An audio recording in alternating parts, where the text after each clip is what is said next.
Lingkungan itu kadang-kadang kan ada yang seneng, ada yang tidak. Orang melakukan istilahnya selamatan aja kan dikiranya ya apa hal yang tidak baik. Padahal kan selamatan itu kan kita berdoa memohon kepada Tuhan Yang Maha Esa.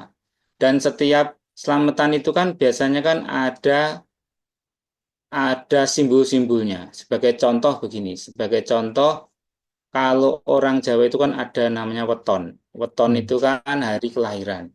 Nah, hari kelahiran ini kan hari kejayaan toh. Nah, ketika selamatan di hari kejayaan, kok selamatan di hari kejayaan pakai apa? Pakai tumpeng misalnya gitu. Tumpeng itu kan istilahnya kita menembah kepada Tuhan Yang Maha Esa. Kemudian kok pakai urap ini kan gitu. Kok pakai kangkung? Padahal orang Jawa kangkung itu adalah jinangkung. Supaya apa? Supaya selalu mendapat pengayoman. Kok pakai bayem? Supaya hatinya ayem atau tentram. Kok pakai kacang panjang kan gitu kan? Padahal itu artinya apa? Artinya adalah untuk supaya umurnya panjang, jodohnya panjang, rezekinya panjang gitu. Kemudian kok pakai parutan kelapa? Supaya apa? Supaya berguna hidupnya. Ya, ya. Migunani marang bangsa lan negarane. Jadi berguna untuk bangsa dan negaranya. Nah, itu kan gambarannya bahwa orang Jawa ini yang dia lakukan ini memohon kepada Tuhan kemudian diwujudkan kan begitu. Ya, ya. Kemudian kok pakai bunga kan gitu kan ada pakai bunga juga kan Betul. itu. Oh, pakai bunga. Terus sekarang gini, kok bunganya bunga kantil lagi kan gitu. Nanti eh, siapa nih yang akan terkantil-kantil kan gitu. Kadang-kadang pikirannya begitu. Nah, ini kan bunga kantil itu kan gunanya untuk apa? Gunanya untuk menunjukkan bahwa kantil ini kan seperti jantung, Ya. lambang dari kehidupan. Kehidupan itu kan ketika jantung itu berdetak maka kan hidup. Itu adalah istilahnya melambangkan kehidupan. Nah, kan ada kuning, ada putih, maka dikatakan istilahnya jantung itu juga istilahnya kehidupannya supaya apa? Kalau kantil putih kehidupannya supaya suci. Kalau kantil kuning kehidupannya supaya apa? Supaya cerah, supaya mendapat terang, supaya apa? Hidupnya itu terhindar dari segala mara bahaya. Terus kemudian kenapa kok pakai kenongo kan begitu kan? Nah, Ya. supaya apa? Supaya tansah eling eling mring panguasaning Gusti. Ingat kepada Tuhan yang Maha Esa. Kemudian kenapa kok pakai misalkan ada kan kembang ada rose supaya kabeh iku kaurus utawa tumoto. Jadi hidup itu ada tatanannya. Jangan istilahnya sembarangan, harus teratur yang tertata yang baik. Dan ini filosofinya kan sebenarnya kalau mereka tahu oh tujuannya begitu toh gitu loh. Ya, Jadi ya. kita kalau untuk bunga kok terus nanti ibaratnya yang untuk berdoa yang lain itu enggak kan gitu. Segala sesuatu yang disampaikan dalam video ini berdasarkan sudut pandang Nomohayu, ajaran dari leluhur Nusantara. Konten ini tidak ada hubungannya dengan keyakinan suatu ajaran agama, melainkan didasari oleh ajaran kepercayaan leluhur Nusantara. Perlu diingat, setiap suku atau daerah memiliki sudut pandang dan tata cara yang berbeda, sesuai dengan pepatah kami, Desa Mawacara, Negara Mawatata. Terima kasih kepada yang telah bersedia subscribe Nomo Hayu Channel. Jangan lupa untuk like dan bagikan video ini sebagai upaya menyebarkan dharma kebaikan dan melestarikan ajaran-ajaran leluhur Nusantara. Sudut pandang Rahayu. Terkait tentang ritual-ritual di Jawa nih. Terkadang kita ada angka-angka unik Pak di Jawa ini kayak angka 1, 3, 7, dan 40 ini menjadi angka unik nih di dalam setiap ritual ya yang ada di Jawa ini. Ya, Nah, ada apa sih Pak dengan angka-angka tersebut menurut Pak Jayadi ini? ya. Jadi kalau misalkan 137 itu kan Eko Katri Sapto yang sering digunakan ketika untuk istilah upacara kepada manusia yang sudah kasurut sedan jati. Hmm. Kasurut sedan jati itu meninggal dunia. Maka dikatakan itu kan ada 137. Istilahnya ada Eko, Katri, Sapto, Moyo Roso, Moyo Sari, kemudian Moyo Jati. Ya. Nah, ini kalau manusia itu sempurna, maka di dalam tataran Moyo Jati ataupun yang ke hari ketujuh tadi itu sudah kembali ke kesempurnaannya lagi. Bali marang kasampurnan gitu loh. Tetapi apabila tadi istilahnya belum sempurna ya, dia akan tetap di alam Moyo Roso. Meskipun mati tetapi rosonya itu masih ada sehingga dia istilahnya hidup tidak hidup, mati tidak mati. Itu karena masih merasakan kehidupan yang ada di dunia tetapi sudah tidak memiliki raga, masih memiliki rasa. Begitu.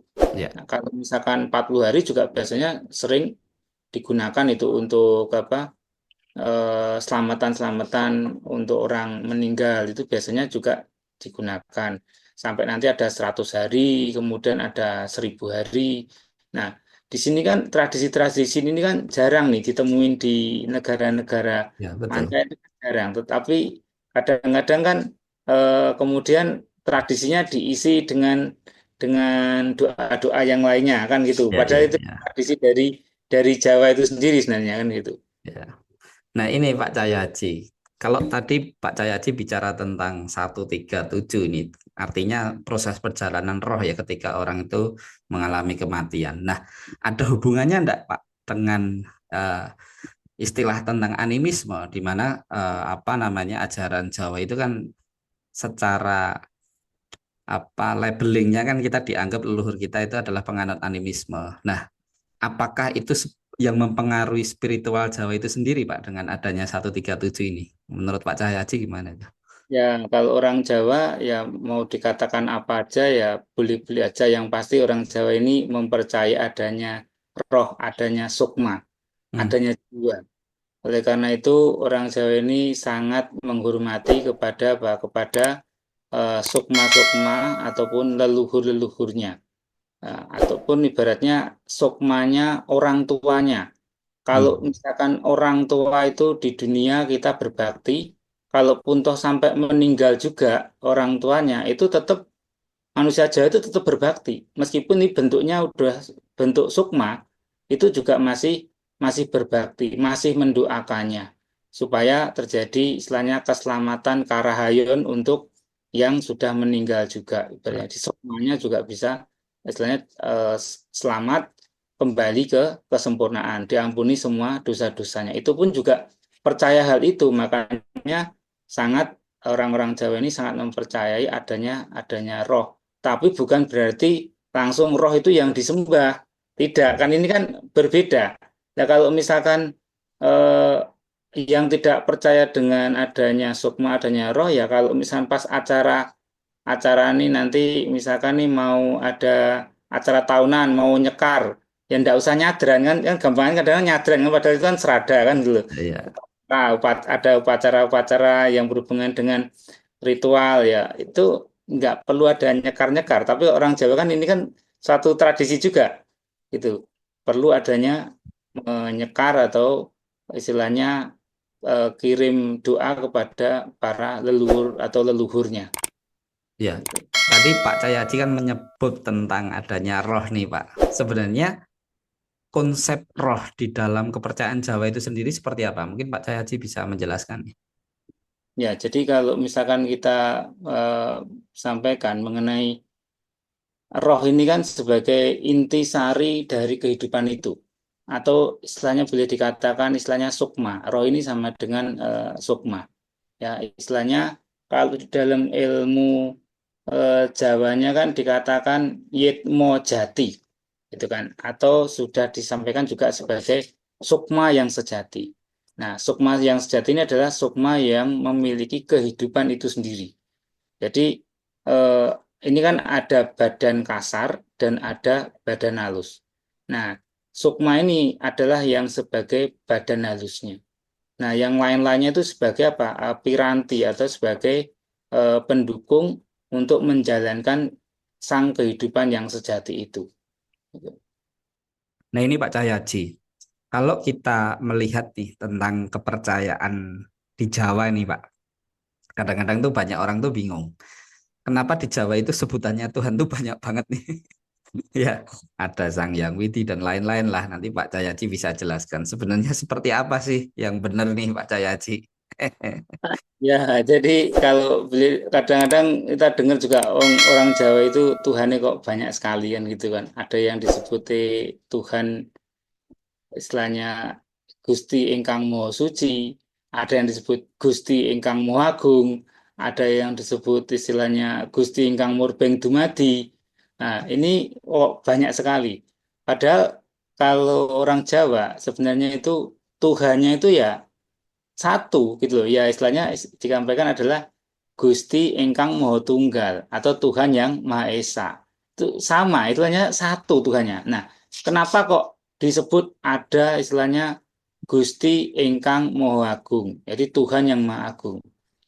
Maka ketika kita berdoa, kita memohon sesuatu keagungan, ya misalkan contohnya meminta suatu anugerah, misalkan meminta suatu rezeki, ya kita nyebutnya istilahnya kepada Gusti Ingkang Maha Agung atau Tuhan yang Maha Agung untuk istilahnya diberikan anugerah, ya kan. Terus kemudian kenapa kok kita nyebut misalnya Gusti Ingkang Maha Suci? Ya supaya apa? Supaya kita diberikan kebaikan kesucian. Dalam arti biasanya digunakan untuk apa? Untuk memohon pengampunan. Hmm. Gitu. Supaya apa? Supaya ini kan diletakkan pada posisinya. Nah, yang bisa menyampaikan seperti ini siapa? Ya manusia itu sendiri. Nggak ada orang misalkan binatang atau apa yang nggak bisa menyampaikan seperti itu. Karena yang bisa menyampaikan seperti itu adalah manusia. Terus kemudian ada yang nyebut Gusti Ingkang Maha Luhur. Ketika memohon suatu keluhuran, ya menyebutnya adalah Gusti Ingkang Maha Luhur. Terus pengen misalkan menciptakan sesuatu atau menjalani sesuatu. Ya bisa saja mereka akan menyebut istilahnya Gusti Ingkang Murbeng Dumadi. Jadi Murbeng ini adalah dari bahasa gabungan adalah Murbo ing Dumadi. Maka dikatakan istilahnya Murbeng. Sebenarnya itu Murbo itu adalah berkehendak. Jadi Tuhan yang memiliki kehendak untuk terjadinya sesuatu atau boleh dibilang adalah Tuhan yang Maha Kuasa kan gitu. Ya, ya. Lebih mudahnya begitu. Kemudian ada yang dikatakan Sang Hyang Toyo Hayu. Jadi istilahnya Sang Hyang Toyo Hayu ini adalah Sang Hyang Toyo, yaitu adalah Tuhan yang memberikan kehidupan. Yaitu Tuhan yang memberikan suatu kehidupan yang rahayu, yang baik, yang sempurna. Kemudian ada yang istilahnya Sang Yang Wenang, Tuhan yang berwenang atau berhak atau berkuasa untuk memerintah ataupun melakukan segala hal yang ada di alam semesta ini. Sebenarnya itu hanya ya satu, cuman cara menyebutnya biasanya istilahnya disesuaikan dengan tujuan yang mereka gunakan. Ya. Misalkan nyebutnya Gusti Sang Hyang Widi. Ya, Widi ini disampaikan istilahnya wiwitaning dumadi atau terjadinya sesuatu, awal mula terjadinya sesuatu. Jadi sebutannya banyak sekali, tetapi sebenarnya Tuhannya juga satu itu. Jadi apa orang Jawa itu ya percaya tetap istilahnya ada istilahnya ya Tuhan itu ya yang Maha Tunggal atau yang Maha Esa gitu. Ya. Nah ini Pak Cahyadi, masih banyak ya sebenarnya kalau kita bicara Sang Yang ini kan banyak sekali nih di Jawa ini.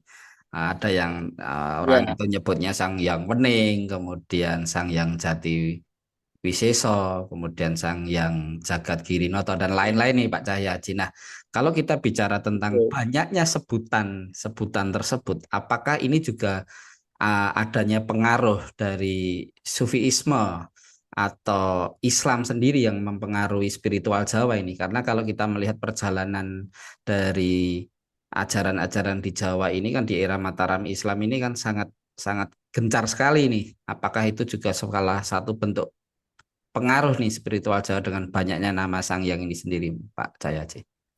kalau kita nyebut namanya aja sudah Sangyang. Sangyang ini udah pasti ucapan dari mana? Ucapan dari Jawa. Ya. Istilahnya nggak ada misalkan kita di Timur Tengah nyebutnya Sangyang itu kan nggak ada kan begitu. Jadi ini udah Betul. pasti ucapan dari bahasa Jawa kan begitu. Nah, bagaimana nih ibaratnya kalau misalkan ada sinkretisme dengan tradisi-tradisi lokal, ya mereka biasanya akan melakukan tradisi-tradisi lokal, cuman yang membedakan tuh kadang-kadang ini apa doanya kan gitu. Jadi doanya mereka menggunakan bahasa-bahasa yang dari mancanegara. Tradisinya lokal sih, misalkan tradisinya tumpengan, ya Ya. kan, atau tradisi misalkan selamatan, tetapi nanti mendoakannya dengan menggunakan bahasa-bahasa istilahnya mancanegara. Nah, padahal orang Jawa itu apa orang Jawa itu nggak bisa berdoa toh? Hmm. Apa orang Jawa itu nggak bisa mengucapkan mantra kan begitu. Nah, harusnya kan kalau mau istilahnya terjadi istilahnya hal yang selaras ya menggunakan tumpengan. Jadi ya tradisi Jawa nih, Ya. bukan tradisi mancanegara kan, gitu loh. Ya, doanya pun juga menggunakan doa-doa yang berasal dari Nusantara itu sendiri, jauh akan lebih baik kan gitu. Nah ini Pak Cahayaci, sebenarnya tantangan apa sih Pak yang besar untuk melestarikan ajaran-ajaran Jawa ini sendiri menurut Pak Cahayaci ini? Nah, tantangan-tantangan yang cukup besar itu kan kadang-kadang ya apa tentunya ini apa lingkungan. Lingkungan itu kadang-kadang kan ada yang seneng, ada yang tidak. Orang melakukan istilahnya selamatan aja kan dikiranya ya apa hal yang tidak baik. Padahal kan selamatan itu kan kita berdoa memohon kepada Tuhan Yang Maha Esa. Dan setiap selamatan itu kan biasanya kan ada simbol-simbolnya. Sebagai contoh begini, sebagai contoh kalau orang Jawa itu kan ada namanya weton. Weton Hmm. itu kan hari kelahiran. Nah, hari kelahiran itu kan hari kejayaan toh. Nah, ketika selamatan di hari kejayaan, kok selamatan di hari kejayaan pakai apa? Pakai tumpeng misalnya gitu. Tumpeng itu kan istilahnya kita menembah kepada Tuhan Yang Maha Esa. Kemudian kok pakai urap ini kan gitu. Kok pakai kangkung? Padahal orang Jawa kangkung itu adalah jinangkung. Supaya apa? Supaya selalu mendapat pengayoman. Kok pakai bayem? Supaya hatinya ayem atau tentram. Kok pakai kacang panjang kan gitu kan? Padahal itu artinya apa? Artinya adalah untuk supaya umurnya panjang, jodohnya panjang, rezekinya panjang gitu. Kemudian kok pakai parutan kelapa? Supaya apa? Supaya berguna hidupnya. Ya, ya. Migunani marang bangsa lan negarane. Jadi berguna untuk bangsa dan negaranya. Nah, itu kan gambarannya bahwa orang Jawa ini yang dia lakukan itu memohon kepada Tuhan kemudian diwujudkan kan begitu. Ya, ya. Kemudian kok pakai bunga kan gitu kan ada pakai bunga juga kan Betul. itu. Oh, pakai bunga. Terus sekarang gini, kok bunganya bunga kantil lagi kan gitu. Nanti eh, siapa nih yang akan terkantil-kantil kan gitu kadang-kadang pikirannya begitu. Nah, ini kan bunga kantil itu kan gunanya untuk apa? Gunanya untuk menunjukkan bahwa kantil ini kan seperti jantung, Ya, lambang dari kehidupan. Kehidupan itu kan ketika jantung itu berdetak maka kan hidup.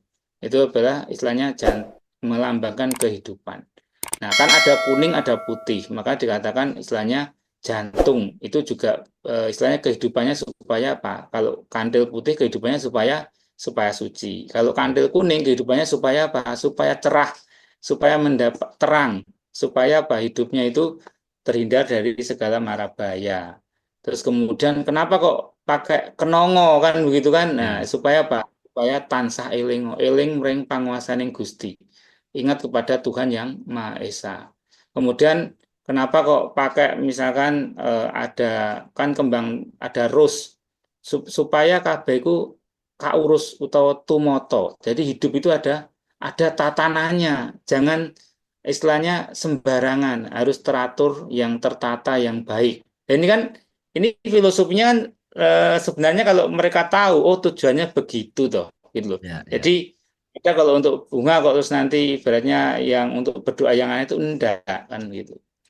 Nah ini Pak Cahayaci, Ya, ajaran-ajaran yang luar biasa nih yang diwariskan oleh leluhur kita nih, yang sampai tahun 2025 ini masih ada ya Pak, yang masih bisa kita kenal nih. Tentunya akan hilang ketika generasi muda ini sudah tidak peduli tentang ajaran atau warisan yang sudah ditinggalkan oleh leluhur kita nih. Apa yang menjadi pesan Pak Cahayaci ini kepada generasi muda ini Pak Cahayaci? ya. Jadi kalau untuk generasi muda ya kalau mempelajari sesuatu itu harus belajar dengan nalar dan pikirannya dan menggunakan hatinya. Itu harus ditimbang, oh ini benar atau enggak, ini cocok atau tidak. Sehingga apa? Sehingga ketika menerima informasi itu harus dicerna dengan baik. Kemudian kalau itu diajarkan oleh leluhur mereka, kalau itu baik, kenapa enggak dijalankan? Ya, Gitu loh. Kenapa enggak diluhurkan?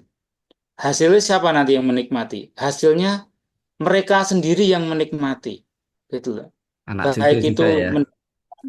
istilahnya kesejahteraan dan juga ketentraman. Gitu loh. Sekarang kalau kita boleh dibilang, apa toh tujuannya kita ini istilahnya mempelajari suatu kepercayaan? Tujuannya adalah untuk mencapai ketentraman. Terus misalkan nih, kalau ada orang lain beragama beda atau mempunyai kepercayaan yang berbeda. Orang kepercayaan bagaimana? Ya boleh-boleh aja ya, seneng-seneng aja, nggak ada istilahnya semuanya itu mengajarkan kebaikan dan apabila itu digunakan dengan baik maka akan menghasilkan tadi suatu karahayuan atau suatu kebaikan pula kan Ya, begitu. ya, Jadi kalau betul. misalnya kita belajar belajar suatu kepercayaan terus tujuannya belajar kepercayaan terus untuk membenci yang lain-lainnya. Terus apa gunanya belajar kepercayaan? Lah, kapan kita menjadi hati yang tentram kan begitu. Ya, Ya kalau misalnya belajar ilmu kepercayaan tidak membuat tentram, yo nggak usah belajar kan itu. Kalau membuat belajar kepercayaan kok istilahnya digunakan untuk membenci yang lain, nah itu kan malah nggak ya, benar. betul, Nah, jadi betul. kalau belajar kepercayaan ini kita nih harus menerima yang lainnya yang berbeda-beda harus kita terima semuanya. Karena itu adalah apa? Ini adalah alam semesta. Coba itu bumi. Bumi itu kalau milih gimana? Repot loh. Misalkan oh ini orang baik nggak boleh nginjek ini ya. Kalau orang orang apa orang jelek nggak boleh nginjek orang baik ini yang khusus orang baik lah orang jelek terus nanti terus gimana kan gitu contohnya seperti itu. Betul, betul, Harus betul. ini kalau yang boleh nginjek ini orang apa orang suku ras tertentu ini, yang lainnya nggak boleh. Nah, ini kan nanti malah repot. Matahari kan juga sama.